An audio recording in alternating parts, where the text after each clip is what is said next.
My writing process is a lot like making a hamburger on the grill. Both of these processes involve starting with an expanded product, shrinking that product down, and then putting the finishing touches on that product. So to begin my composition process, I always review the prompt carefully and make sure that I know everything that needs to be addressed. This is the same as when you go to the meat aisle to pick the hamburger that you will use to make the burgers for dinner that night. You need to inspect the meat in the case to make sure that the meat you pick addresses all of the requirements of a good burger, such as the fact that the meat is lean or it doesn't include GMOs. The next step of my process is writing down all of my ideas concerning the subject onto paper. By doing this, it is easier for me to brainstorm ideas because new ideas stem off the old ones as I write them down. This will be all of the ideas that the essay is created off of. This paper with ideas on it is very much like the meat of the burger. The meat is the bulk of the burger, and the rest of the burger cannot be created without it. Next, you create the shape of the essay, or the outline.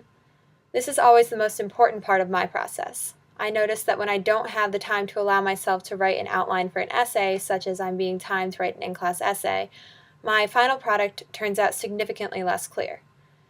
Creating an outline can be compared to shaping the meat into a patty. This is crucial because you have to shape the burger into a certain size patty.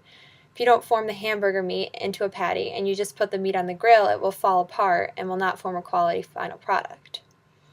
After I create the outline, I start taking the ideas from my brainstorming sheet and turning them into an actual written piece. This process allows for me to pick what information fits into the paper as I write it. I always have a lot more ideas written down on my brainstorming sheet than I can actually include in my paper. This process is similar to what happens when you put a patty on the grill.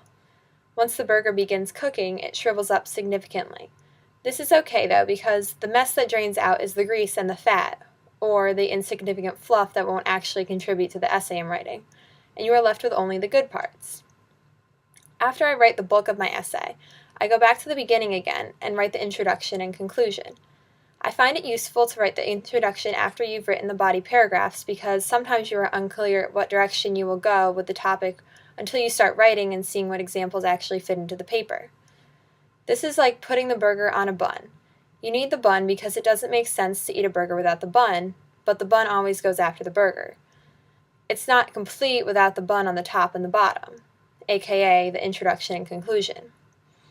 Finally, I have to print out my paper and edit it over and over. If I don't leave myself enough time to do so or dismiss the part of the process, I tend to have a lot of grammatical mistakes in my paper. If someone reads your paper and finds grammatical errors, they are most likely going to think that the information is unreliable. This is similar to the last step of making a good burger. You have to make sure that the burger is all good. No burnt spots, no hair in it.